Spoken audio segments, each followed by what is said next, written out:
Mug جگ الحمدللہ رب العالمین والعاقبۃ للمتقین والصلاة والسلام علی رسولہ النبی الکریم اما بعد فاعوذ باللہ من الشیطان الرجیم بسم اللہ الرحمن الرحیم ذالک الکتاب لا ریب فیہ صدق اللہ مولانا العظیم۔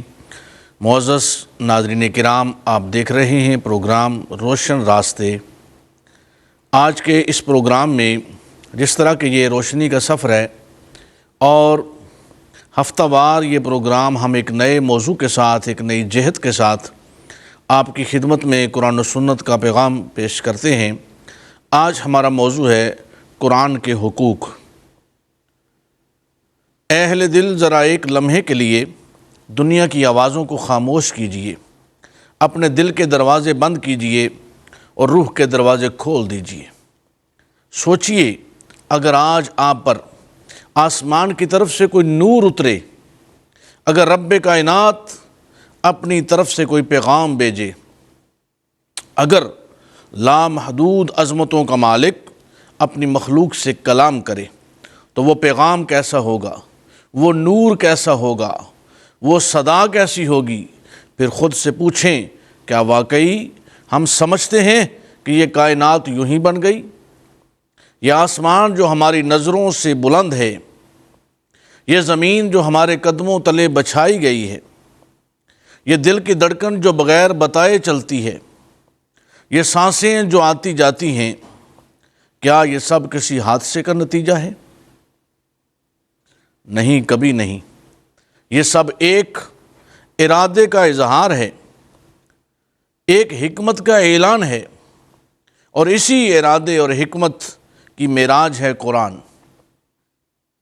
اور قرآن وہ کلام جس کے آنے سے دنیا میں جوش آیا، دلوں میں نور آیا، انسان کے اندر ایک نئی روح اتری۔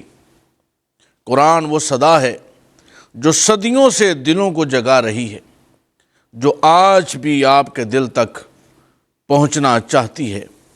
پھر سوال یہ ہے، کیا ہم نے اس صدا کا حق ادا کیا ہے؟ کیا ہم نے قرآن کے مطابق قرآن کا احترام، عزت، عظمت اور اس پیغام کو سمجھنے کی کوشش کی ہے؟ قرآن مجید اللہ کی آخری کتاب، انسانیت کی رہنمائی کا سب سے بڑا سرچشمہ اور روح محمدی کا زندہ معجزہ ہے۔ قرآن وہ کلام ہے جس کے بارے میں رب کائنات نے خود قرآن میں ارشاد فرمایا، ذالک الکتاب لا ریب فیہ ھدی للمتقین۔ یہ وہ کتاب ہے جس میں کوئی شک نہیں، متقین کے لیے ہدایت ہے۔ آج کے اس فکری اور روحانی پروگرام میں جو بات ہم یہ سمجھنا چاہتے ہیں وہ یہ ہے کہ قرآن کے حقوق کیا ہیں، قرآن کا ہم پر، امت پر حق کیا ہے۔ تو ناظرین، قرآن کے 5 حقوق ہیں۔ ایمان اور تعظیم، پہلا حق کیا ہے؟ قرآن پر ایمان رکھنا اور اس کی تعظیم کرنا۔ دوسرا، حقوق تلاوت۔ تیسرا، فہم و تدبر۔ چوتھا، قرآن پر عمل کرنا۔ اور 5واں، قرآن کو دنیا تک پہنچانا۔ پہلا حق، قرآن پر ایمان اور تعظیم۔ قرآن کا پہلا حق یہ ہے کہ ہم دل کی گہرائی سے اس کلام کا پر ایمان لائیں، اس کلام کو مانیں اور اس کی عظمت کو محسوس کریں اور اس کا ادب کریں۔ خالق لم یزل فرماتا ہے وَإِنَّهُ لَكِتَابٌ عَزِیز، بے شک یہ عزت والی کتاب ہے، یہ عظمت والی کتاب ہے، یہ تعظیم کرنے کے لیے ہے، یہ اکرام کے لیے ہے۔ اور دور حاضر کا انسان اعتماد کے بحران، وجودی بے یقینی اور نفسیاتی اضطراب کا شکار ہے۔ جب دل کو کسی یقینی سہارے کی تلاش ہوتی ہے تو قرآن ہی وہ واحد آواز ہے جو انسان کو یقین محکم عطا کرتی ہے۔ اور قرآن کی تعظیم کا حق صرف ظاہری نہیں بلکہ اندرونی ہے کہ قرآن کو محض معلومات کی کتاب نہیں بلکہ رب کی آواز سمجھ کر پڑھا جائے۔ دوسرا حق تلاوت کا، یہ قرآن کا دوسرا حق ہے، تلاوت۔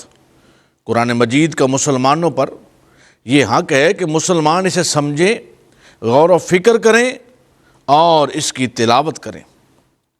اللہ کے عالم نے ارشاد فرمایا اِنَّا أَنزَلْنَاهُ قُرْآنًا عَرَبِيًّا لَعَلَّكُمْ تَعْقِلُونَ۔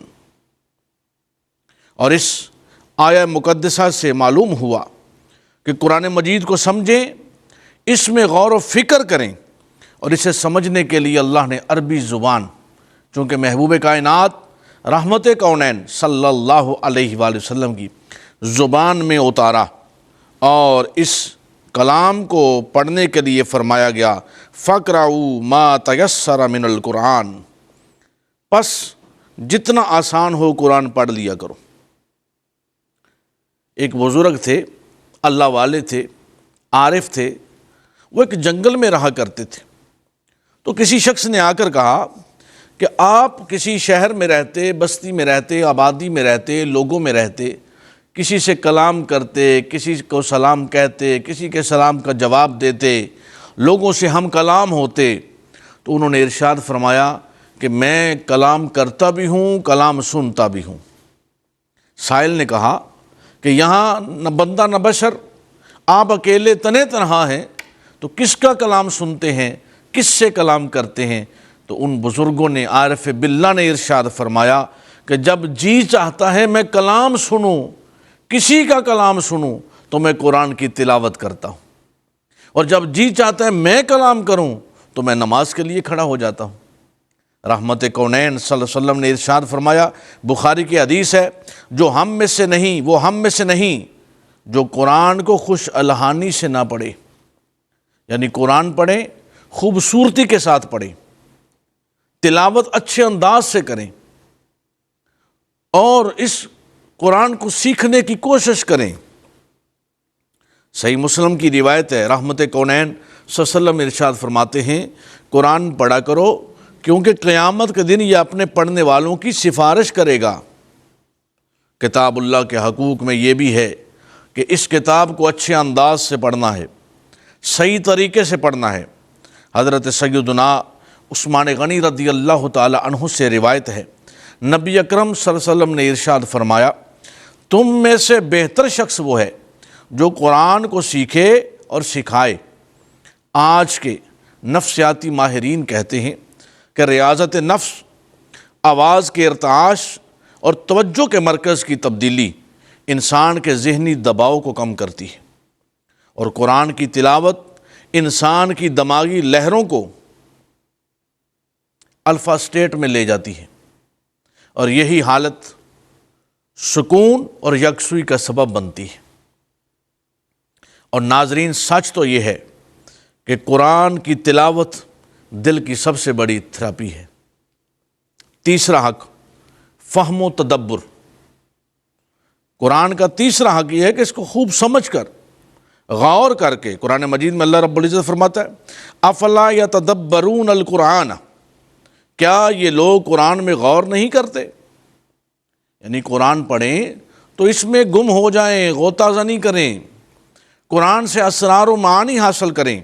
اور قرآن ایک ایسی واحد کتاب ہے کہ جس کو جتنی مرتبہ پڑھیں اتنا سکون ملتا ہے، اطمینان ملتا ہے، اور اگر اس کو جتنی مرتبہ بار بار ترجمہ، تفسیر، تراجم میں چلے جائیں تو آپ کو ایک نئی جہتوں کے ساتھ سکون اور اطمینان کی لہریں نصیب ہوتی ہیں۔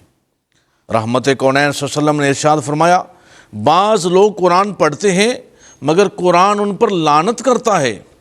اللہ اکبر! یعنی وہ اس پر عمل نہیں کرتے، قرآن تو پڑھتے ہیں، عمل سے آ رہی ہیں، توجہ نہیں کرتے، غور نہیں کرتے، فکر نہیں کرتے، قرآن کو سمجھنے کی کوشش نہیں کرتے۔ اسی لیے فرمایا گیا کہ جاننے والا اور نہ جاننے والا برابر کیسے ہو سکتے ہیں؟ جو قرآن کو جانتا ہے، سمجھتا ہے، فہم و تدبر کے ساتھ اس پہ عمل کرتا ہے، وہ اور ایک ایسا شخص جو قرآن کو جانتا نہیں، سمجھتا نہیں، وہ برابر نہیں ہو سکتے۔ قرآن کا فیصلہ ہے۔ تو ناظرین کرام، دور جدید میں انسان معلومات کے انبار میں دبا ہوا ہے مگر حکمت اور معنی سے خالی ہے۔ دراصل انسان کی بڑی نفسیاتی پریشانی ہے اور قرآن اس خلا کو پورا کرتا ہے۔ قرآن کو جس حال جس کیفیت سے پڑھا جائے، امام حسن بصری کا قول ہے، آپ فرماتے ہیں قرآن نے مرض بتا بھی دیا ہے اور شفا بھی، زخم بھی دکھایا ہے اور مرہم بھی سکھایا ہے۔ حسن بصری فرماتے ہیں کہ قرآن میں مرض بھی اس کی طرف بھی نشاندہی کی گئی ہے اور پھر اس کا علاج بھی بتایا گیا ہے۔ کہیں اللہ رب العزت انسانی پریشانیوں کا ذکر کرتا ہے اور اس کے ساتھ ہی صبر کی تلقین بھی ارشاد فرماتا ہے۔ قرآن کا چوتھا حق ہے کہ پڑھنے والا اس پر عمل کرے، جو پڑھ رہا ہے اس پر عمل کیا جائے، اور یہ پہلو آج امت کے اندر بہت کمزور پڑ رہا ہے۔ حضور نے فرمایا خیرکم من تعلم القرآن وعلمہ، قرآن پڑھنا، قرآن سیکھنا، پھر دوسروں کو سکھانا۔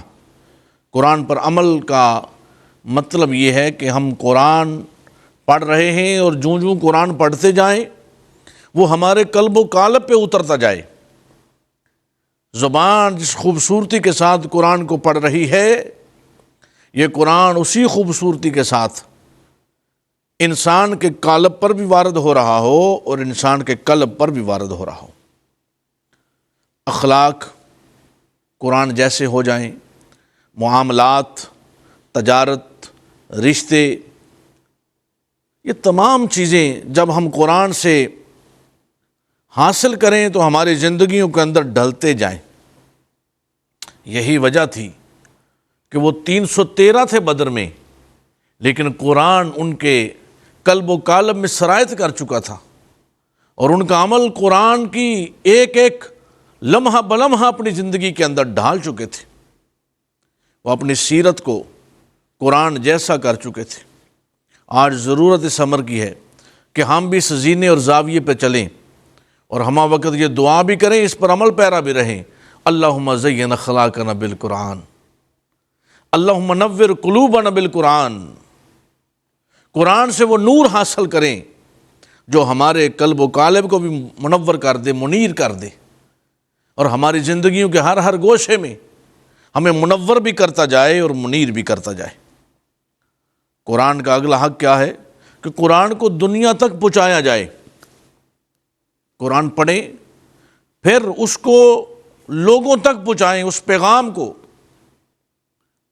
وَذَكِّرْ فَإِنَّ الذِّكْرَ تَنفَعُ الْمُؤْمِنِينَ، نصیحت کرو، نصیحت کرنا مومنوں کو فائدہ دیتا ہے، اور جو لوگ قرآن کے پیغام کو دوسروں تک پہنچاتے ہیں وہ خیر الناس من ينفع الناس کا مصداق ہو جاتے ہیں۔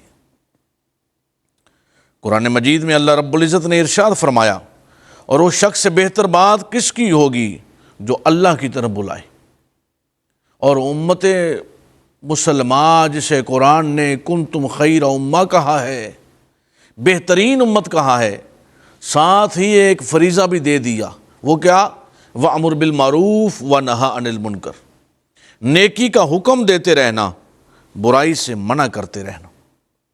بخاری شریف کی حدیث ہے، رحمت کونین صلی اللہ علیہ وسلم نے ارشاد فرمایا، میری طرف سے ایک آیت ہی پہنچا دو، تمہیں ایک آیت ملتی ہے، ایک حدیث ملتی ہے، وہ لوگوں تک پہنچا دو، ڈیلیور کر دو، پیغام حق لوگوں تک پہنچا دو، تاکہ جو لوگ اس پیغام کو سنتے جائیں وہ اس کی طرف راغب ہوتے جائیں، اور اللہ رب العزت کی عبادت کا نور اور مصطفیٰ جان رحمت صلی اللہ علیہ وسلم کی محبت ان کے قلب و قالب میں سرایت کر جائے، اور ان کی زندگیاں ایسے بن جائیں کہ جب ان کا نکھار ایسی ہو کہ سیدنا فاروق اعظم رضی اللہ تعالیٰ عنہ جیسی ہستی تلوار اٹھا کر آئے لیکن قرآن سن لے تو تاثیر ایسی بن جائے وہ غلامی مصطفیٰ میں آ جائے۔ ناظرین کرام، آج کا انسان دباؤ، بے چینی، خالی پن، تنہائی، مقصد سے محرومی، یہ بیماریاں ہیں، رشتے توڑتا ہے۔ ذہنی تھکن ہے، بے سکونی ہے۔ ہر روز سینکڑوں لوگ مجھے ملتے ہیں اور ان میں 99% لوگوں کا مسئلہ سوال یہ ہے، ڈپریشن ہے۔ کاروبار، تجارت، مال، بینک بیلنس، جائیداد سب کچھ ہے، ذہنی اطمینان نہیں ہے، سکون نہیں ہے۔ تو جیسے امام حسن بصری کا قول میں نے عرض کیا کہ قرآن نے مرض بھی بتایا ہے اور اس کی شفا بھی بتائی ہے۔ تو آج کا انسان سب کچھ ہونے کے باوجود، دنیا کی تمام فیسلٹیز اس کے پاس موجود ہیں، عہدہ ہے، لیکن اس کے باوجود بے سکونی ہے، ذہنی تھکان ہے، دن رات کا سفر ہے، رات کو ہزاروں روپے کی ٹیبلٹ منتھلی لے کر سوتے ہیں، نیند نہیں آتی۔ تو قرآن نے خود اس کی طرف اشارہ فرمایا، 30واں پارہ، فرمایا الا بذکر اللہ تطمئن القلوب۔ یہ دلوں کا جو اطمینان ہے، یہ جو بے چینی، بے سکونی لے کر بیٹھے ہو، یہ اللہ کا ذکر ہے۔ قرآن کے ساتھ جڑ جاؤ، قرآن کی تلاوت اختیار کرو، قرآن کی تعظیم کرو، قرآن سے محبت کرو۔ بزرگوں کا اصول ہے، جب قرآن مجید پکڑتے ہیں فرمایا بے وضو ہاتھ نہ لگانا، حدیث مبارکہ ہے۔ آج بھی بزرگ لوگوں کا اصول یہ ہے، اہل محبت کا اسلوب یہ ہے، وہ باوضو ہو کر قرآن مجید کو جب ہاتھ لگاتے ہیں تو ہاتھ لگا کر جب قرآن مجید کو اپنے ہاتھوں میں لیتے ہیں تو پہلے اس کا بوسہ لیتے ہیں۔ یہ اس کی تعظیم ہے، یہ اس سے محبت ہے۔ تو قرآن مجید کی محبت، قرآن مجید کی تعظیم، قرآن مجید کا تدبر، فہم، فراست، یہ تمام چیزوں یعنی یکسو ہو کر قرآن مجید کی تلاوت کی طرف آپ بڑھیں تو ناظرین کرام ہوگا کیا؟ ہمارے گھروں میں سجا سجایا ایسا ماحول ہو جائے گا جو قرآن کے سانچے میں ڈل جائے گا۔ ہمارے دلوں میں رکھا ہوا یا پڑھا ہوا، ہماری زندگی میں سنایا گیا یا اپنایا گیا ہر عمل وہ قرآن کے سانچے میں ڈلتا جائے گا اور قرآن ہمیں نور دے گا اور ہماری زندگیوں میں سرور بھی آئے گا اور سنت رسول کا ظہور بھی آئے گا۔ آئیے ناظرین کرام، وقت ہوا چاہتا ہے ایک مجرب اور اکثیر تحفہ پیش کرنے کا۔ آج کا جو اکثیر مجرب وظیفہ آپ کو پیش کیا جاتا ہے، ہمیں جو واٹس ایپ کے ذریعے سے آپ کے سوالات موصول ہوئے اور اس میں زیادہ تر جو پریشانی بتائی گئی وہ یہ تھی کہ نا امیدی ہے، مشکلات ہیں، ہر وقت اور ہر طرف سے مشکلات میں گرے ہوئے ہیں۔ تو اس کے لیے ناظرین کرام سورہ دہا ہے، 30واں پارہ ہے، اس کی آیت نمبر 3، ما ودعک ربک وما قلی۔ روزانہ نماز فجر اور نماز عصر کے بعد 41 مرتبہ آپ نے اول و آخر درود پاک کے ساتھ پڑھنی ہے۔ اس عمل کو جاری رکھیں، انشاءاللہ تعالی یہ آپ کی ذہنی پریشانیاں، مشکلات اور نا امیدی جیسے مسائل، اللہ کی رحمت سے کبھی بھی نا امید نہیں ہونا، لا تقنطوا من رحمت اللہ۔ تو اس لیے اس پر عمل پیرا رہیں۔ آج کی اس گفتگو میں ہم نے قرآن مجید کو پڑھنا، قرآن کی تلاوت کرنا، قرآن کو سمجھنا، قرآن کی تعظیم کرنا یہ سیکھا ہے۔ اللہ تبارک و تعالی ہمیں عمل خیر کی توفیق عطا فرمائے۔ اپنے میزبان صاحبزادہ عرفان الہی قادری کو اجازت دیجیے، اگلے پروگرام میں ایک نئے موضوع کے ساتھ آپ کی خدمت میں حاضر ہوں گے، تب تک کے لیے اللہ حافظ۔ سینہ ہستی روشن روشن، سینہ ہستی روشن روشن، کہکشاں ہے جگمگ جگ